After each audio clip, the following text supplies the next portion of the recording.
мога да не отбележа, скъпи гости, че следващия танц е малко по-специален. Ще ни го представи една жена, която смята, че Бог създава децата като ангели, а това, в което те се превръщат, е единствено наша вина. Тя може би най-добре знае какво е да си дете с увреждане. Госпожи и господа, за мен е чест да ви представя Нина Жишева.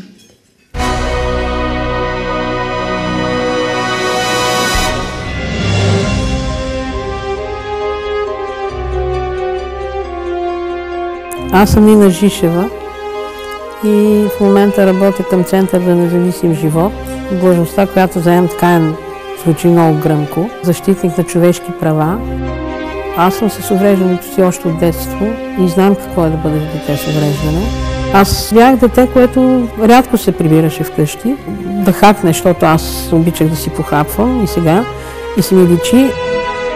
Смятам, че децата с увреждания са достатъчно прекрасни, за да имат и те бъдеще, и детство, и усмивки, както всички останали.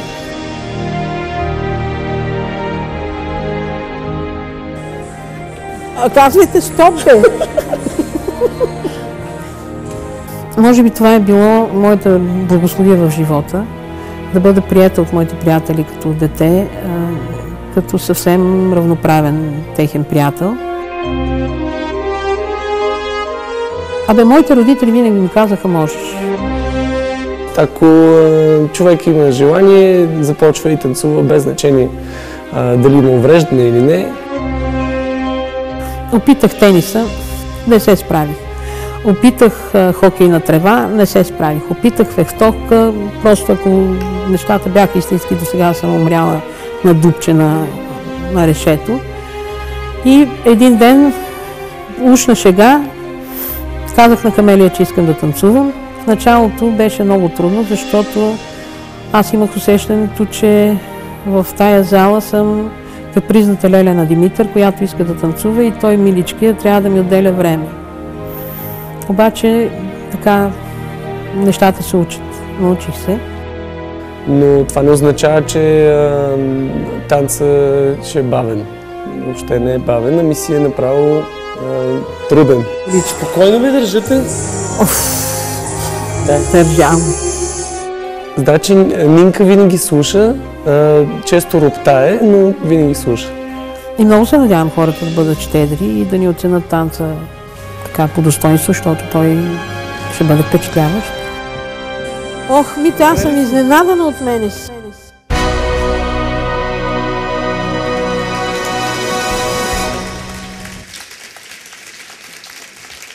Сега и вие ще бъдете изненадани, скъпи гости, за вашата щедрост и за децата с увреждания.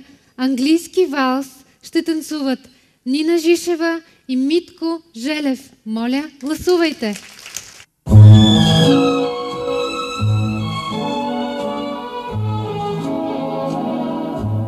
It was fascination, I know.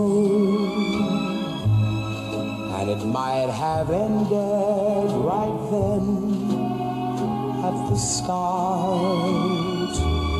Just a passing glance, just a brief romance, and I might have gone my way, empty-hearted. It was fascination, I know,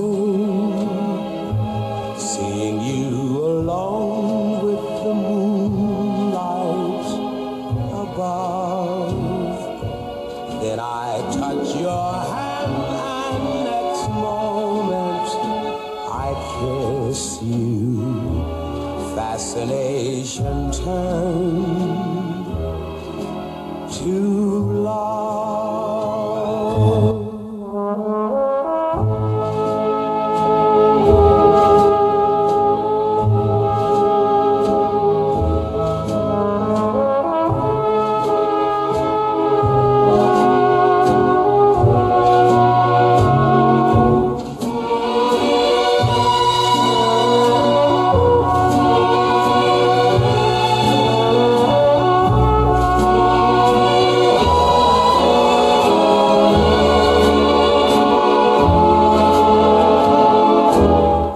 was fascination. I know, seeing you alone with the moonlight above. Then I touch your hand and next moment I kissed you. Fascination turned